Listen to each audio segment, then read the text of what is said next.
গড়গাঁও মহাবিদ্যালয়ৰ NSS গোটৰ উদ্যোগত নাজিৰাৰ বালিঘাট তিনিআলিত বাটৰ নাট প্ৰদৰ্শন। আজি আন্তঃৰাষ্ট্ৰীয় নাৰী দিৱস। ৰাজ্যৰ প্ৰান্তে প্ৰান্তে আন্তঃৰাষ্ট্ৰীয় নাৰী দিৱসৰ সৈতে সংগতি ৰাখি অনুষ্ঠিত হৈছে বিভিন্ন কাৰ্যসূচী। ৰাজ্যৰ বিভিন্ন প্ৰান্তৰ সমান্তৰালভাৱে আজি গড়গাঁও মহাবিদ্যালয়ৰ NSS গোটৰ ছাত্ৰ-ছাত্ৰীসকলে নাজিৰাৰ বালিঘাট তিনিআলিত প্ৰদৰ্শন কৰে এখন বাটৰ নাটক।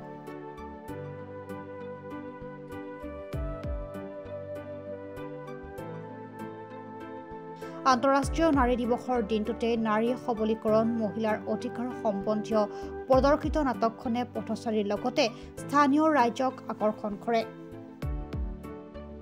সমগ্ৰ বিশ্বতে আন্তৰ্জাতিক নাৰী দিৱস উদযাপন কৰা হৈছে আৰু এই উপলক্ষে গড়গাঁও মহাবিদ্যালয়ৰ ৰাষ্ট্ৰীয় সেৱা আঁচনি উদ্যোগত আমি বালিঘাট তিনিআলিত এখনি নাটক কৰিছো আৰু বাটৰ নাট কৰিছো। আচলতে পৃথিৱীৰ প্ৰতিগৰাকী নাৰীৰে এটা সপোন থাকে, সেই সপোনত উপনীত বাস্তৱত ৰূপায়িত কৰিবলৈ যাওঁতে প্ৰতিগৰাকী নাৰীয়ে জীৱনত বহুতো বাধাৰ সন্মুখীন হয় আৰু সেই আমি সকলো আচলতে পুৰুষৰ সমান, প্ৰতিগৰাকী নাৰী পুৰুষৰ সমমৰ্যাদা পাব লাগে, প্ৰতিগৰাকী নাৰীৰ অধিকাৰ আছে এগৰাকী পূৰ্ণ মানৱ সত্তাৰূপে জীয়াই থকাৰ আৰু তেনে উদ্দেশ্য আগত ৰাখি আমি আজি নাটকখন অনুষ্ঠিত কৰা হৈছে, যাৰ কিছু কিছু উদ্দেশ্য হৈছে যে নাৰীয়ে নাৰীৰ শিক্ষাৰ অধিকাৰ বা অন্যান্য অধিকাৰ পাব লাগে, নাৰীয়ে পুৰুষৰ সমানে সবল হ'ব লাগে। যদিও আমি কাগজে কলমে দেখা পাইছো যে নাৰী আজি সবল হৈছে, কিন্তু তথাপিও আমি চুকে কোণে যদি লক্ষ্য কৰোঁ আচলতে নাৰী প্ৰতিটো ক্ষেত্ৰতে বহুখিনি বাধাৰ সন্মুখীন হৈছে। গতিকে পৃথিৱীৰ প্ৰতিগৰাকী নাৰী আগবাঢ়ি আহক, পৃথিৱীৰ প্ৰতিগৰাকী নাৰী সফল হওক। আন্তৰ্জাতিক নাৰী দিৱসৰ শুভেচ্ছা জ্ঞাপন কৰিলোঁ। আমাৰ দেশখন 1947 চনতেই স্বাধীন হ'ল, কিন্তু আমি নাৰীসকল এতিয়াও স্বাধীন হোৱা নাই।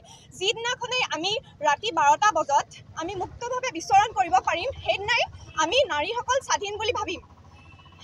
সেই 2011 চনৰ নিৰ্ভয়া দলবদ্ধ ধৰ্ষণ আজিও শুনিলে গাৰ নোম শিয়ৰি উঠে আৰু 2024 বৰ্ষত হৈ যোৱা সেই মৌমিতা কেছটো এতিয়াও কালপিতকেইটাই শাস্তি পোৱা নাই। কালপিতকেইটাই এতিয়া শাস্তি পাব লাগে আৰু তেওঁলোকে জানে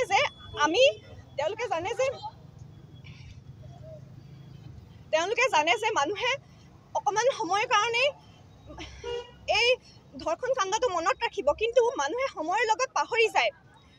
তেওঁলোকে শাস্তি পাব লাগে। মাক দেউতাকৰ চকু এতিয়াও মৌমিতাৰ ধৰ্ষণ কাণ্ডৰ বাবে চৰি গৈছে। মই ভাবোঁ মানুহে যিমানেই ধৰ্ষণ কাণ্ড নহওক কিয় মানুহে মনত ৰাখিব লাগে আৰু সেই কালপিতকেইটাই এতিয়াও শাস্তি পাব লাগে। আজিৰ বাৰৰ যিখন ইয়াত বাটৰ নাটক তোমালোকে প্ৰদৰ্শন কৰিলা, ইয়াৰ আচলতে উদ্দেশ্যটো কি আছিল,